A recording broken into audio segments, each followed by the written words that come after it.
Right. Hello and welcome to Behind the Paddle podcast. Today is a lovely little special episode. I'm very, very happy. Um, we have here Christine Denning, and she's gonna explain so much, and it's gonna be so fun. And basically, the episode is going to be geared around para periods, something which we have covered in a good few episodes, but now we have somebody, I would like to say, more of a professional about it than myself. So, Christine, if you want to introduce yourself, that would be great. Thank you. Thank you. Yes, I'm Christine Gardenning, and I ended up in this space by accident, but now I'm obsessed because I did not realize that period poverty was something affecting girls and women in every country, including America and England, as well as across the continent of Africa, where I predominantly work.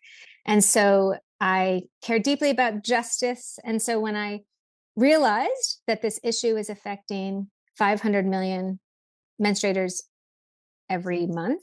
And I realized the menstrual cup could literally solve it. I decided to pivot my entire work.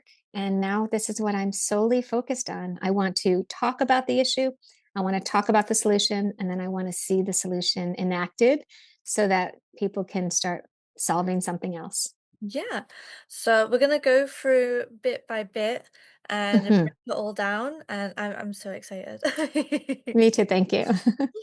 So, what would you say is your earliest memory of understanding what a period was? Yeah. So I grew up, I was ninth of 10 kids, and we grew up in a generation, or at least in my home, where we didn't talk about things like this. So I remember only knowing about it from maybe a little bit from sixth grade health education, but that's very basic. And I remember I had a neighbor, Denise, and she was older than I was. And so anything I learned about it would have come from her.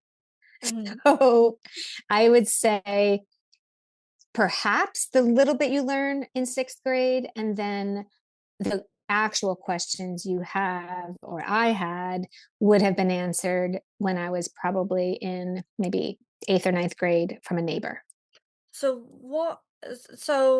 what ages are eighth and ninth grade exactly? Oh, 16.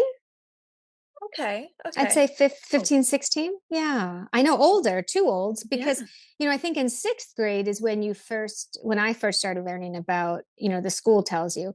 But I think at that point, you're awkward. They don't tell you too much. It's not a space to ask questions. And Mm, so, and I wasn't menstruating in sixth grade. So it didn't really impact me. And mhm. then my guess is that by the time I was maybe 15 is when I would start menstruating. And by the time I was asking actually good questions to a trusted neighbor, I was 16. Oh, wow, okay. So at least the school in England which I went to, we Mm. it was year 12? No, Mm. something like that. And it was the last year of primary school? No, high school. So Mm. we were 12. Oh gosh. You What would have was been I? 17, 18. I know. Mm-hmm. It's crazy because the when I remember distinctively the sex ed, we had a like one day to talk about Mm. sex ed. And in sex ed, they thought, oh, we're just gonna talk about periods as well. Uh, Okay. because that all goes together apparently.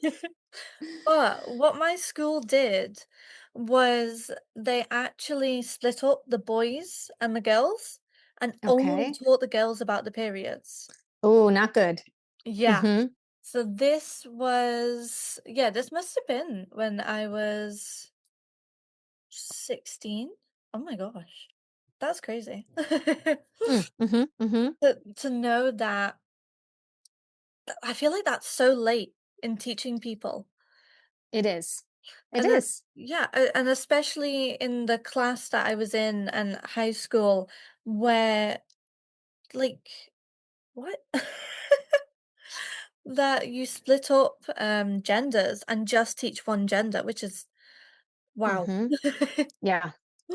I don't think it's that different today. I can't speak for every school, and Hmm. I can't speak for every school in every country, but I still think there's still too much taboo around the issue. And I personally think that we all could do a better job if all of our schools began to include boys and girls at a young age.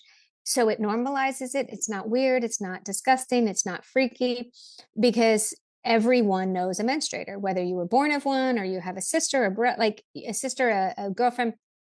But I think when we separate boys and girls, you begin to think it's something either dirty or weird or off topic. And so I think we are doing a disservice by not talking about it early on, just early on. This is what happens, this is what it is, and it should not be a big deal. Yeah, absolutely. No, I totally agree. I do have a child. They're under the age of 10. She's wonderful. And I've taught her Mm. about pads, tampons, and like the cups. And like this is like what I wanted to be taught because I remember Mm-hmm.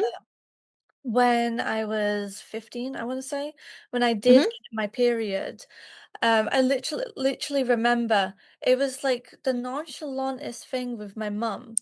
And Mm. I didn't really have any education on it beforehand. I Mm-hmm. was like, Mm-hmm. "Mom, look, I'm bleeding," like coming from the toilet. And she was like, "Oh yeah, that's just your period." I'm like, "What?" Oh, But exactly. yeah. So when did you first realize menstruation was like a global justice like issue? Yeah, and that was recently. So I started a nonprofit called Could You back in 2008. At the time, we were working in Mozambique. We initially started the organization by bringing people of influence who wanted to leave a legacy but didn't know how to invest in Africa to meet trusted partners in Africa so that together they could do charity or business. That's how we started. But it grew into, we were focusing in Mozambique, and Mozambique has had the biggest oil discovery in the last 60 years. So, on and offshore, the most amount of oil that's been found is actually in Mozambique. So, that means the country could either be deeply benefited or not. And so, there is there was a lot of interest inside Mozambique to be sure that its own people would benefit from this oil discovery. There was a very high illiteracy rate, very high. So at the time, 70% of the country was not literate. They were graduating seniors that they were calling functionally illiterate, which a bit of an oxymoron. You can't really be that functional if you're illiterate. So we were helping provincial government, Ministry of Ed, in Sofala province, where we were training their teachers how to identify illiterate students that were in secondary school. They might be a science teacher in the seventh grade. And this idea that they weren't taught how to teach people how to read because they were a seventh grade science teacher. So we worked with Mozambican teachers, and they created a really beautiful curriculum to help older students get literate in 5 months. We came alongside them, got the curriculum out there, published, and it was working really well. We were able to train teachers how to identify those students that were not literate and get them literate in 5 months. Really good program. In the process, though, it was brought to our attention that 93% of girls were starting kindergarten and only 11% were ending up in secondary school, 1% to college. You cannot build a nation without girls. So, provincially in Sofala province, we were asked to look at the gap. Why are so many girls missing school? Why are so many girls? Why is only 11% ending up in secondary school? And so we began to look into it with experts, people who are actually African leaders who knew better than we. And we began to understand that there's lots of reasons why. So it's multifaceted. There could be 12 reasons. However, this is the first time I heard about the issue of period poverty. And then I started to think about, well, that makes sense. if you can't afford pads, if you're using a rag, if you are being told that it's dirty to enter into a classroom, or you can't cross a river, or all these other myths, of Mhm. course girls are going to miss school. So we began to get advice from the world's leading experts, from people in the field. And that's when I began to get obsessed, because that's, as I said, that's when I learned it's happening in every country. Girls are missing school right here in San Diego, California, in New York City. Literally 3 to 5 days a month, girls are missing school because they can't afford pads in every country around the world. Worse than that, they're using unhygienic items. In America, I've talked to girls who are using a tampon for over 16 hours. Talk about a recipe for toxic shock, Yeah. because they can't afford enough. Or they're using rags, they're using leaves, they're using newspapers, they're using cow dung. I mean, I've heard it all. And this is something that drove me to say, hang on a second.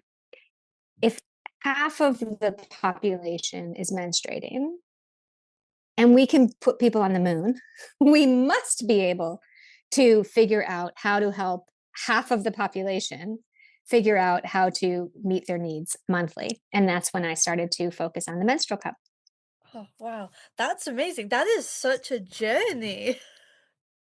It is, it is. Yeah, I love how it was teaching and then you went more into figuring out why girls were missing school and like it's horrible to think. I feel it's such a I want to say injustice, the fact that Mm-hmm. we have like man on the moon and things and so many companies and billionaires and all that stuff and it's such a basic right to have period products That's right. and like we're still having I don't even want to say problems because it is solvable.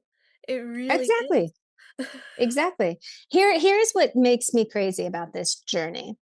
So I'm someone who believes the best in people. I believe people are good.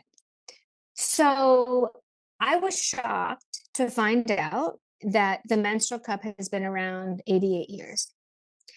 I'm shocked that there has been study after study showing by universities that are quite well respected, London School of Tropical Medicine, Liverpool School of Hygiene, all of these, Columbia University, you've got all of these universities who do really good work showing the cup is safe. If Mhm. you know the cup is safe, and you know the cup lasts for up to 10 years, and you know that there is a problem with girls being able to afford a monthly pad or tampon, why in 88 years do we not teach about the menstrual cup in our schools? Do we not see it in the development space more? Why is it that even today, if you go into a school in California or anywhere in America, 99.9% of those schools are still only teaching about tampons and pads? Shocking. I don't understand. It's either misinformation or greed, because there are companies out there that would rather a woman have to buy a disposable product every month for 40 years of menstruating. So it's a combination of maybe they don't know about it, maybe, but the time is now to say we have got to change the narrative. We have to be speaking about a safe product that is environmentally friendly, that could last for 10 years.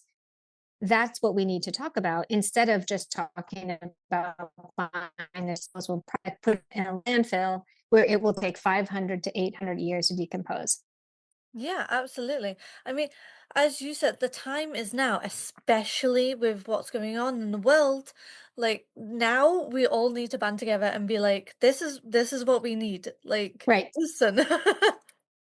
right. Yes, Yeah. that's why podcasts are important. I think that's, it used to be that only the big ad agencies, they got to direct the narrative, right? Because you could pay a big ad company and they decided what went out there on the airwaves and on the television and radio. Not anymore. Now it's grassroots, it's people like you, it's podcasts, it's social media, it's all of that.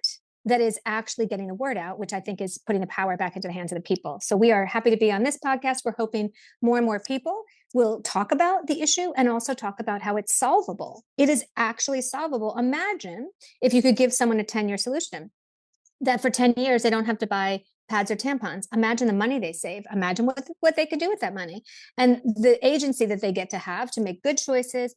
It feels like absurd that we are still talking about 500 million people a month who can't afford a product. 500 million people missing work, missing school. It makes me crazy. Mm, yeah. Yeah, the cup, it's small, it's reusable, it's inexpensive, Mm-hmm. and, like, it's revolutionary, but, like, at the same time, I feel like it shouldn't be. I feel like it should just be there, if that makes any sense. Like, I 100%. like, the fact that it's been around for, did you say 88 years?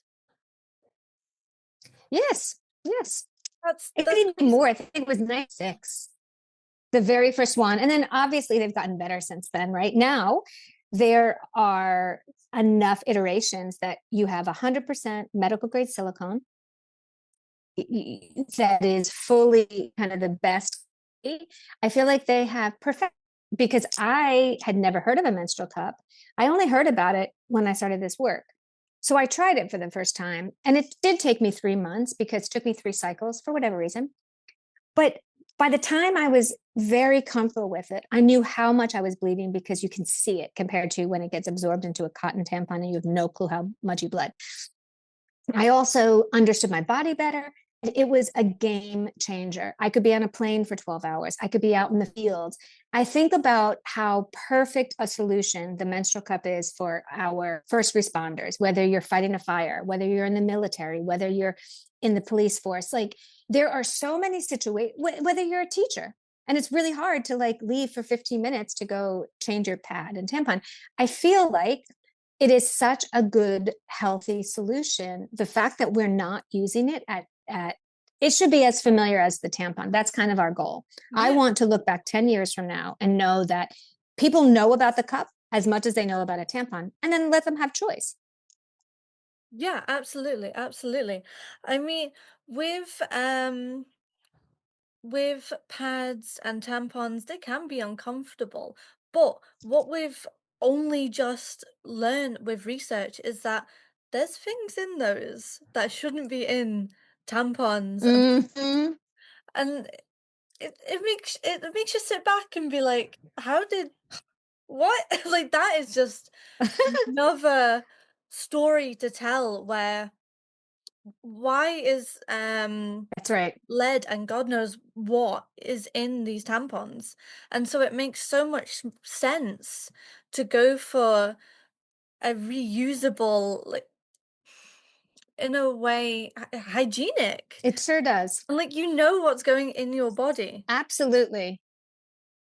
Absolutely. They did a study at Duke University, and I think it was either 23 or 24, and they tested this a bunch of products, and that included the reusable underwear, it included menstrual cups, included pads, tampons.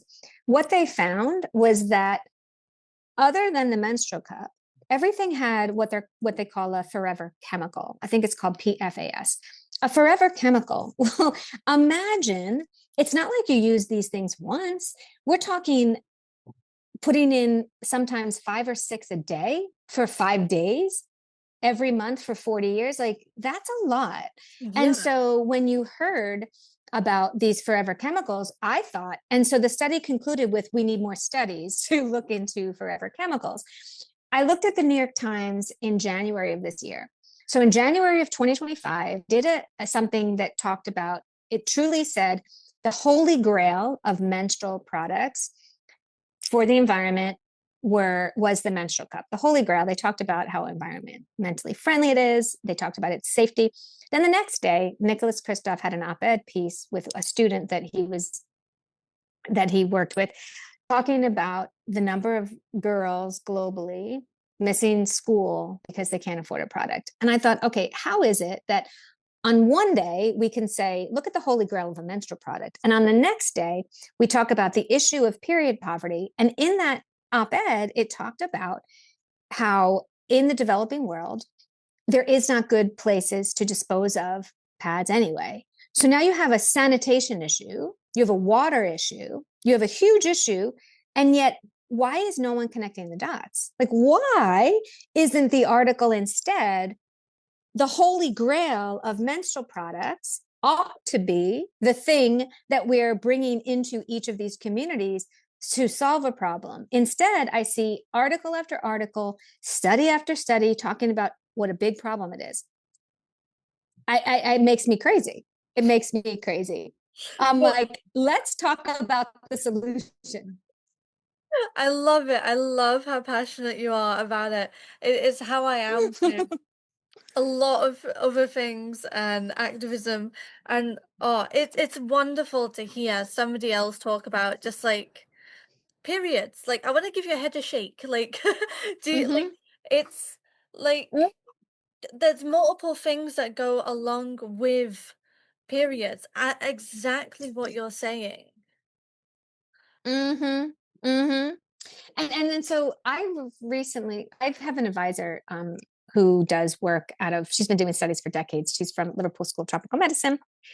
And she is a researcher who concluded a 7-year study that came out last year in 2024. Okay, that study was in Kenya following girls who were using a menstrual cup. And here's what they found: girls who used the cup saw 33% reduced risk of HSV2, which, if you have that, you're 3 times as likely to get HIV. They experienced a 24% reduction in bacterial vaginosis, which is dangerous, and a 33% increase in healthy good bacteria. Those are real numbers from like a scientific RCT trial over 7 years. So it's like, it's not just that it's safe, but it's actually creating healthier bacteria and it's decreasing a negative bacteria. It feels like, to me, common sense. We need an office of common sense at every federal and state level to be like, okay, if we have the safest, greenest, cheapest menstrual product and we have a huge problem, why don't we combine the two and solve it? Office of Common Sense. Yeah. Don't have it yet, but that's what we need. I don't know when we will have it because it needs to work its way If around a lot ever of we these will have it, things. right? Right? Yeah. The world needs it. It feels like sometimes I think we overcomplicate things. Mhm, We mhm. just we make things too complicated, and I still think greed plays a role. Yeah, yeah, absolutely. So I Yeah. think, yeah. And in the development space as well, sometimes I've seen firsthand that sometimes people in position of power would rather keep being paid to solve a problem, just solve it. And Yeah. so it seems like the disposable pad is a band-aid, which means you would have to continue to fund disposable pads for vulnerable girls forever.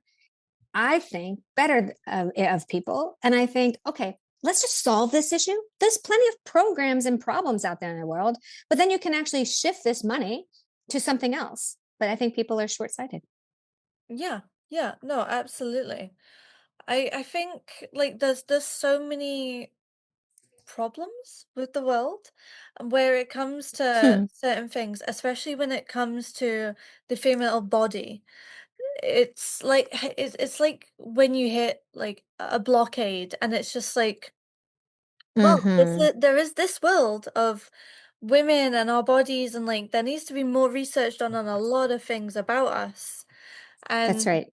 it's still such a big taboo periods. Mm-hmm. Um, I know that when it comes to I know that I've seen in LGBTQ spaces or alternative spaces that in the toilets they usually do have like period pads and things.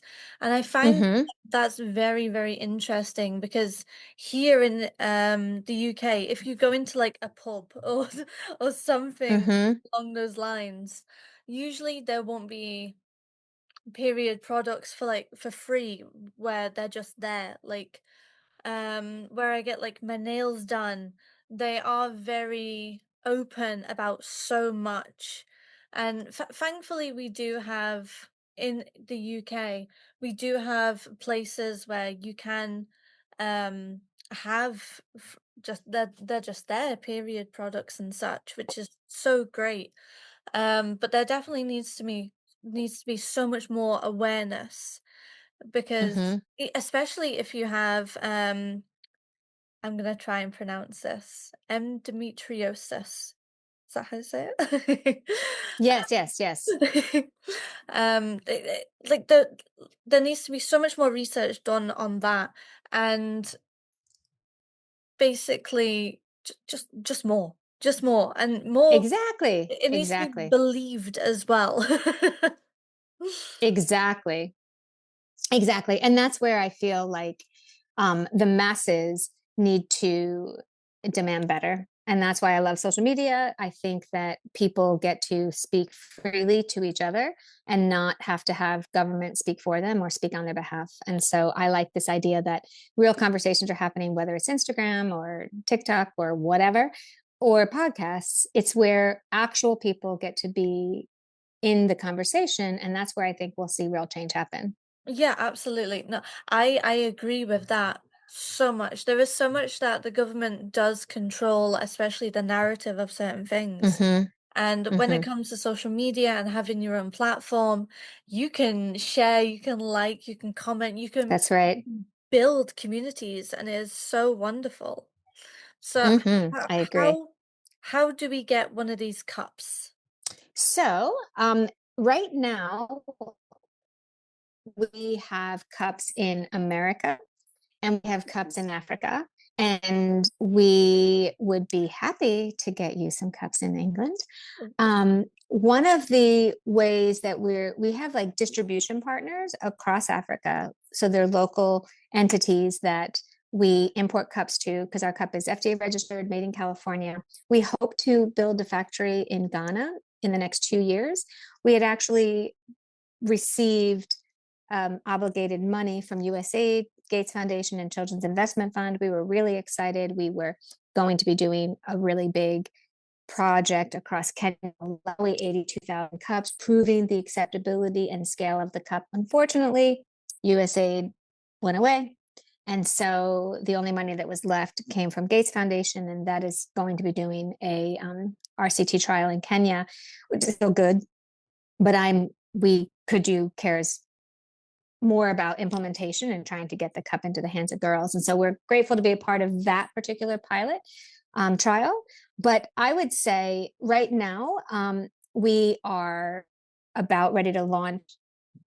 We're launching on what's that called? Shopify in Oh, America. nice. And so yeah, yeah. And so I'm new to this space in England. So I would say that here's what I do know. I do have right now. We have 100 cups that are in with a friend of mine in England. And so if anybody wants it, here's what I would suggest you do.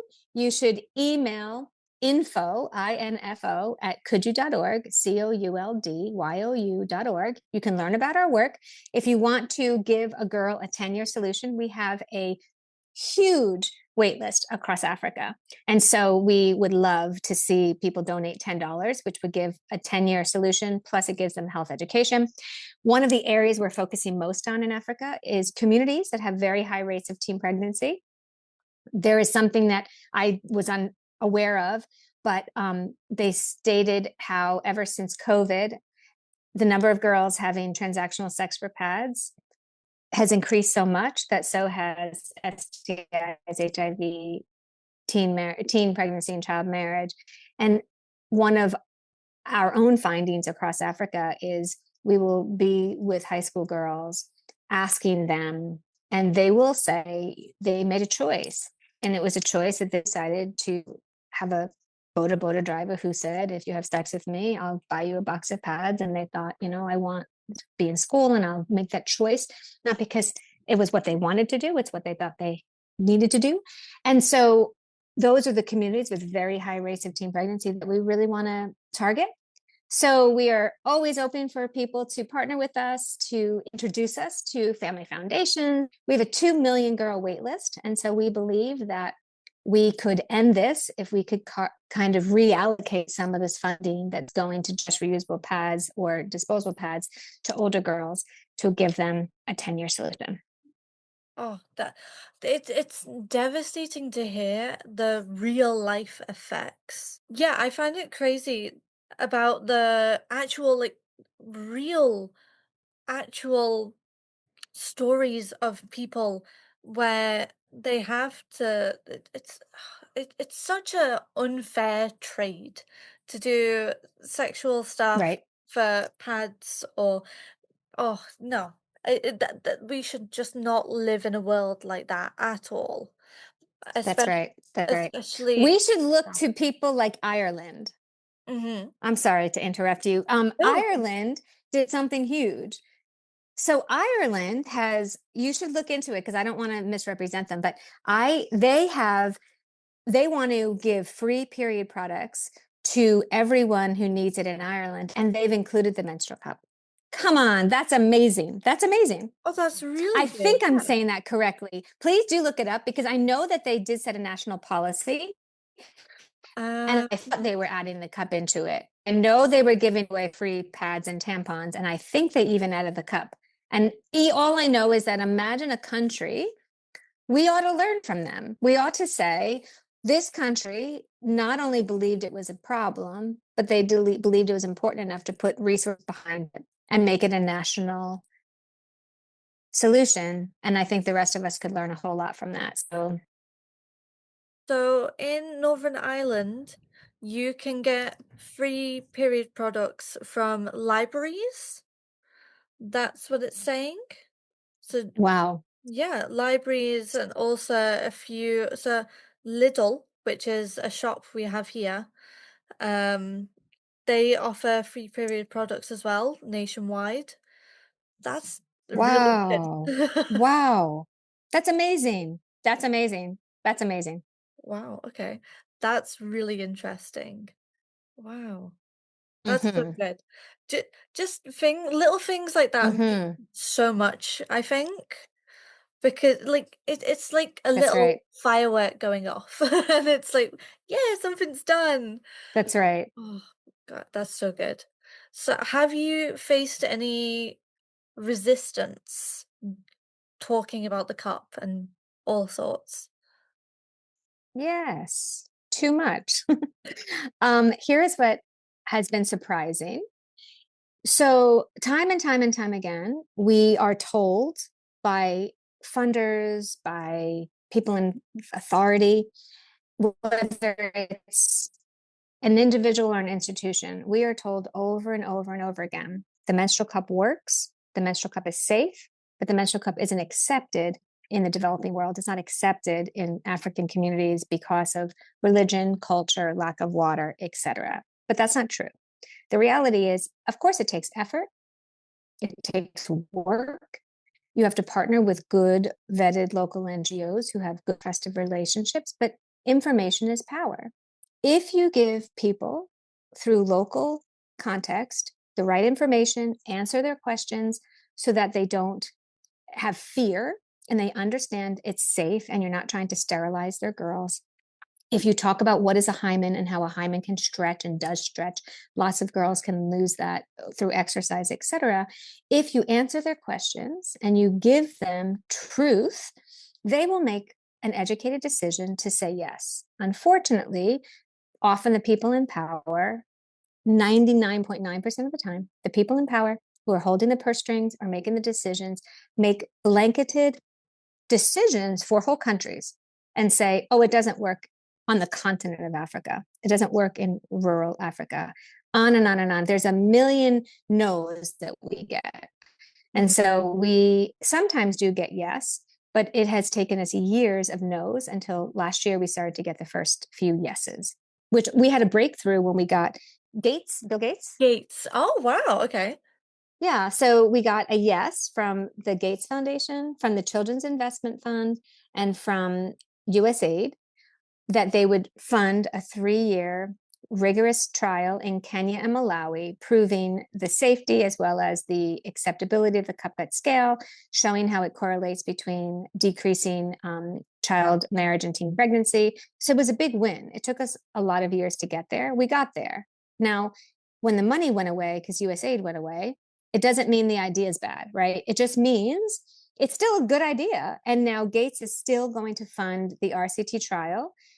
That's great in Kenya. And I'm still going to find new money because we still want to prove the cup will be accepted at scale because it does take more effort. Of course, it's easier to hand someone a disposable pad. They know how to use that. Yes, it takes 3 months on average to get used to a cup, but isn't it worth all of us figuring out how do we do the hard work for the first 3 months so that you have a 10-year solution? It Yeah, is worth the effort. Right. absolutely. It'll Let's take train a lot. teachers. Of course. Of course. Yeah, absolutely. Teachers, parents, That's right. government.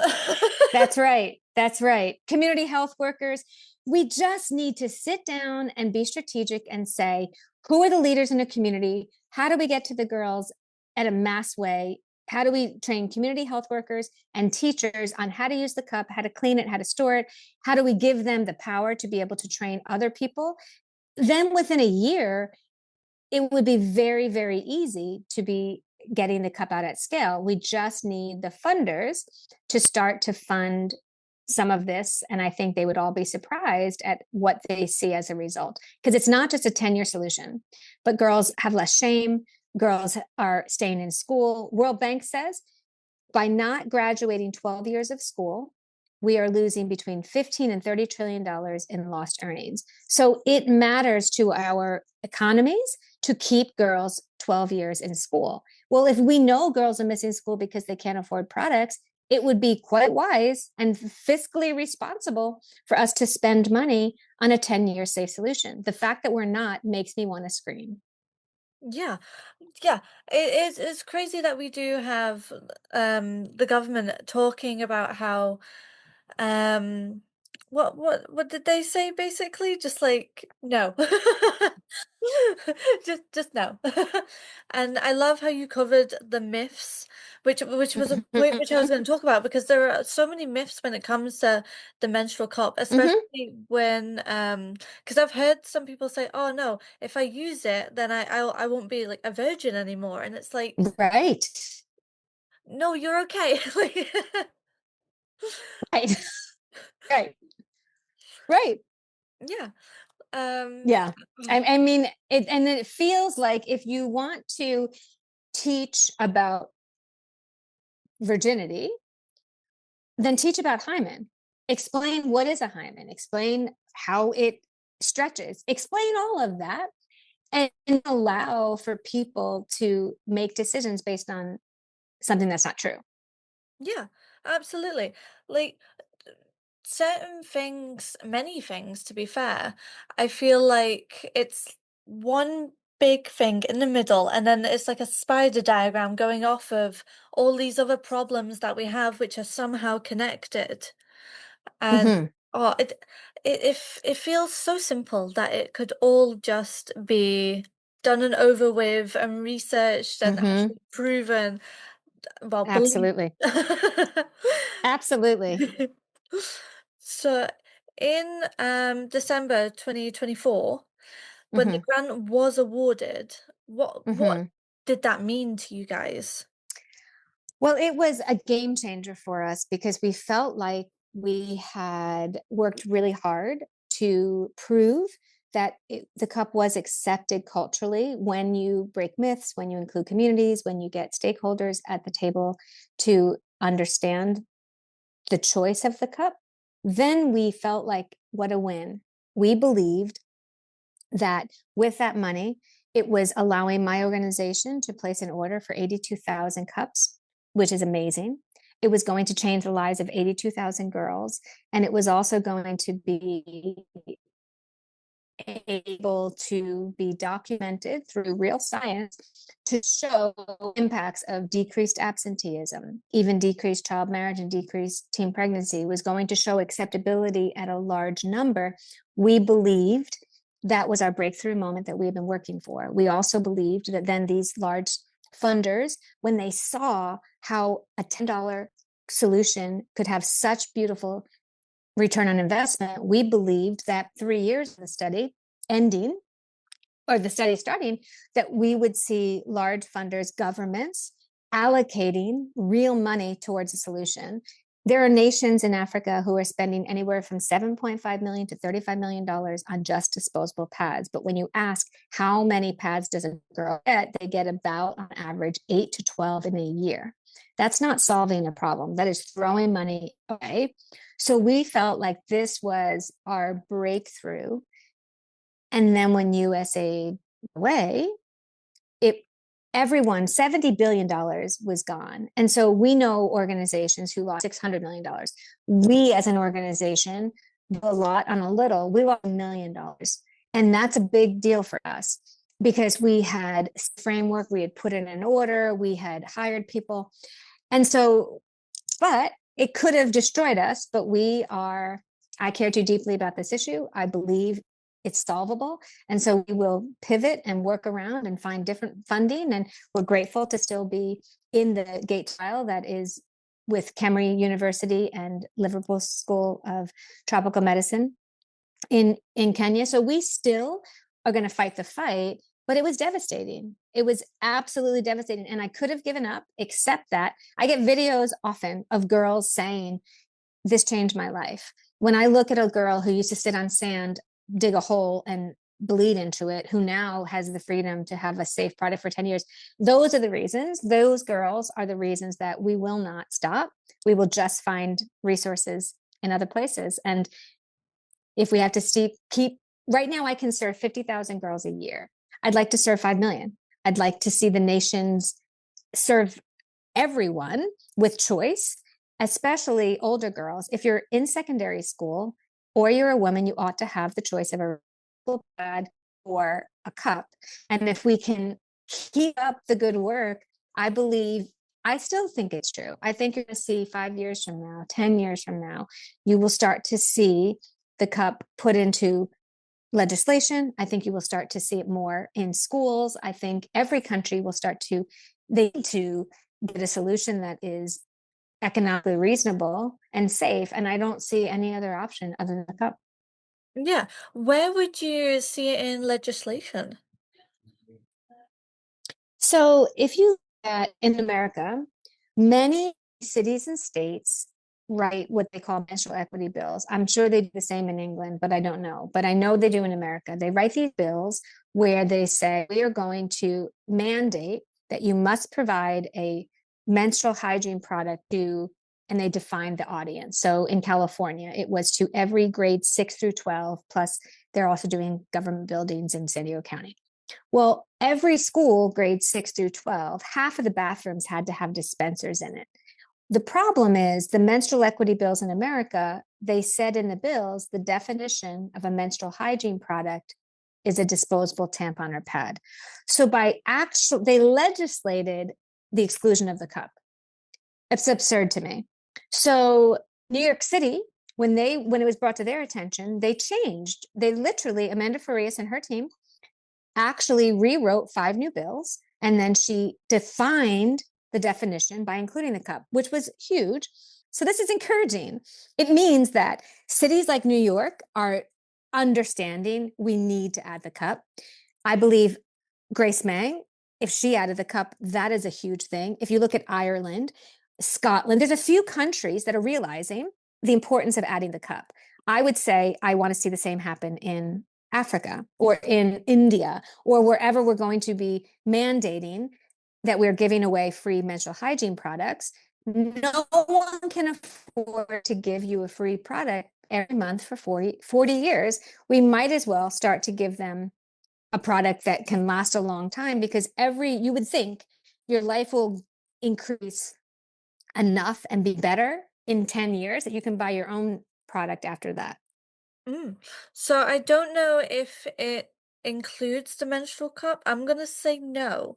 But in Scotland, if you do search up your local council, then you can search where you can get free products. So most schools, colleges, and universities, you can get period products for free during term time. Wow. There is an app called Amazing. yeah, Amazing. there's an app called Pick Up My Period where it shows you where you can get free period products all across Scotland, and you can search it by area. So good. Oh, I feel like the more we speak about So period, good. yeah, the more we do speak about it, the Mhm. more it hits. Like we need so much more education towards the children, Mhm. maybe other adults.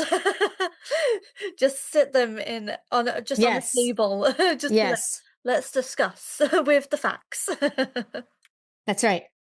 And here's what you should do in Scotland, because that's where you are, right? Yes, yes. You should, if you could, research this, what you just said, and find out is the cup included. And if not, you should find out why. Because what I found in America is when I asked the why, a lot of times the people in charge didn't even realize the cup was an option. And so once they understood it was an option, then they can make a choice. You should find out because, again, it's amazing what they're doing by giving away free pads and tampons, but Mm. why not give a 10-year solution instead or as an option? I think you should, and maybe a progressive country could make that choice where you're not only doing something amazing by giving away free products. But imagine if you could just give a girl, a woman, a product and not have to go back and she has to go find it every single month when she's not unable to afford it. So hopefully, if Scotland doesn't yet include the cup, they should. Yeah, it's absolutely crazy. Like, I'm trying to make it make sense in my mind why they wouldn't, why anybody wouldn't include the cup. Like, yes, I understand that you're not like throwing it in the bin; it's reusable. Is it the Make it maybe? make sense. Yeah, like, is it the like gross aspect or like what? Like what? like, Well, exactly. like oh, Exactly. so And what? even let's define gross because have you looked at a tampon? Have you looked at, I mean, have you looked at birth? Have you seen a baby be born? Like you can call something that is the beginning of life gross too. So it's a matter of messaging. Let's message better. Let's create it so that everyone understands that when you menstruate, you are now have the ability to bring life into the world. It should be something that is beautiful and not gross. And let's figure out and here's the thing, I don't think it takes that much work. I think people like you could ask good questions. And I think you would find out either the people who made those laws, if your country did not include the cup, maybe they just didn't realize how well it worked. But I feel like I want to believe in the goodness of people. I want to believe that if you bring the right information, that they will make the right choices because they want to serve their people better. And so I can't wait to have this call a year from now and see did Scotland add the cup in? I'd love to find out. I have a feeling Scotland might have added the cup. I really think so. Or maybe I'm an optimist. But I would You see the good in everything. I want to believe they did, but if not, then they will. I think bring it to their attention. If you're a woman and you've used the cup, you know, I think they It say worked. nine it works. It works. It just works. So what is the future for Could You? Mm. The future for Could You is we will continue to raise money, raise awareness, try to get larger funders to fund the cup at scale so that we can start to change policies, add the cup into national budgets so we can end the issue. If you ask me, what do I want to see accomplished? I want to end period poverty by 2040. The way we can do that is by stop being siloed and instead partner with NGOs, governments, foundations, policymakers, and sit at the table together and say, what does it take to end the issue? And then begin incorporating the cup into health education, into schools, into clinics. And I think there's enough money out there to do this. If you think about the amount of money being spent every single year just on giving away free reusable or free disposable pads, it's a lot. We can do a lot better than that. Oh, absolutely. Yeah, there's So much money. We need it. Right. We need it for certain things which are very important. So Scotland's Period Products Free Provision Scotland Act 2021 Hmm. ensures access to all period products, not just tampons and pads, and it does include the menstrual cups and period See? pants. Yay, I knew it. Come on, Scotland. I Yeah, love that. See? yeah. That's amazing. And here's the other thing though. Do enough people in Scotland know about the cup? Because No. if it's in there, that's amazing. Right. So now the next thing is there must be a way for schools to start to teach about the cup, because just because you offer a product, if people don't know about it, they will not choose it.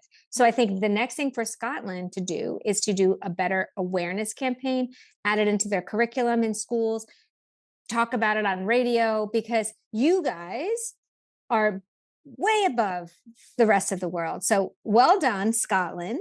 And so, wouldn't it be amazing if Scotland now focused on making sure people had correct information about each of the products and let people make a choice?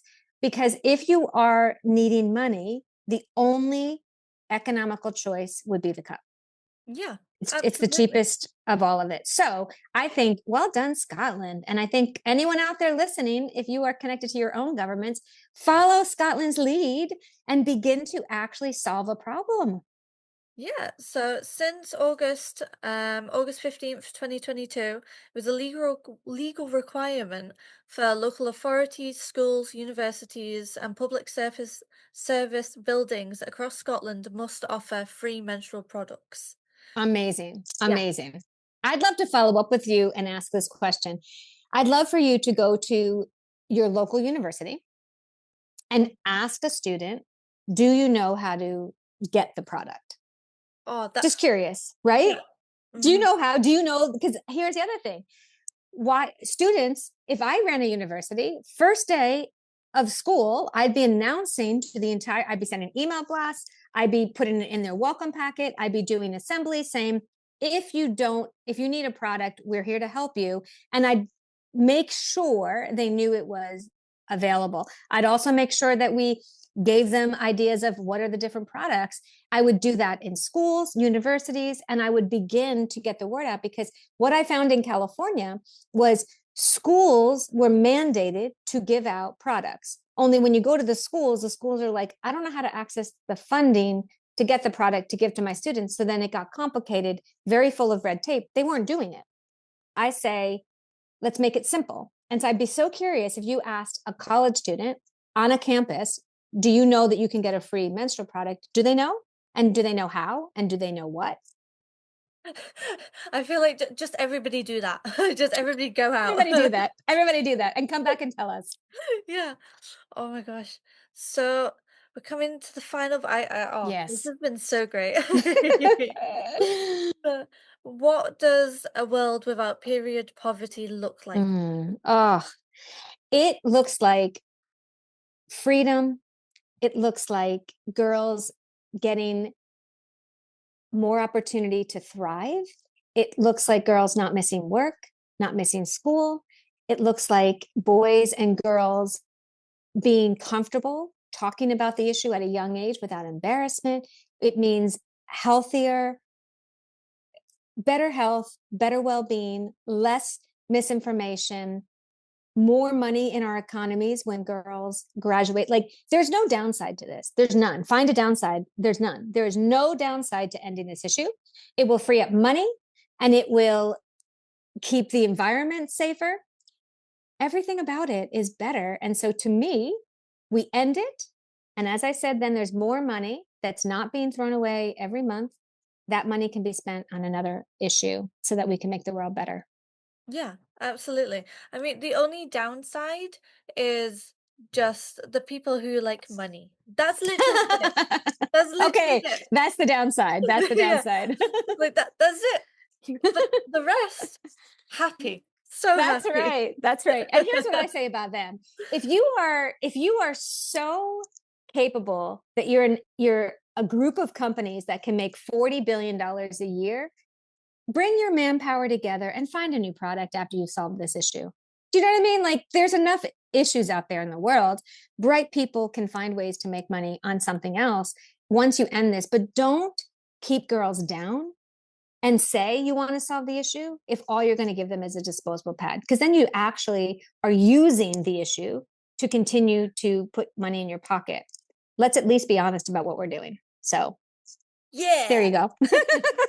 Well done. Well, thank you so much for having me on the podcast. And I'd love to stay in touch and see what else Scotland's doing. And again, Scotland, well done for being so progressive and proactive to serve your women and girls. What a great thing. I know, right? So Mm-hmm. now you can plug whatever you want to say and where to donate and things like that. Yes. Go. Thank Go. you. Thank you. Thank you. Thank you. You can go to our website at www.couldyou.org. You can donate online. You can, if you are listening in any part of, well, if you want to go and buy a cup, you can do that on www.couldyoucup.org. That's a buy one, give one. You buy a cup, and a girl in Africa gets a cup off the wait list. And it's real, like it's beautiful. I hope that if you're in England and you would like a cup, I'll find a way to get you one. So let's figure this thing out together. Yeah. Oh, this has been so, so wonderful. Thank you so much Thank for you. joining me on this episode. It has been enlightening in good and bad ways. Bad ways Mm, in the ways of just like this is reality which people are dealing with and we need to change it. mm-hmm, mm-hmm. Well, thank you for what you're doing. And I hope that we stay in touch. Yeah, no, thank you very much. Right, I'm gonna boot you from the call and be really nice Okay. about it. Yay! Right. Oh my god, that was amazing. That was so good. I'm so happy. So, this has been Behind the Paddle podcast with me, Paulson Victoria, and Christine God Denning. So happy. So happy. So, we leave you with this: dignity is not a luxury, and menstruation is not a secret. To stand for justice means to stand in the flow, to look directly at the things we're taught to hide. Christine Gardenning is doing that work 100%. And now you can too. Thank you so much for listening to this episode. I'm so happy. It has been so wonderful and so fun. And yeah, you can catch the podcast on Spotify, Apple, and yeah, please leave a review. That would be great. Thank you so much. Bye.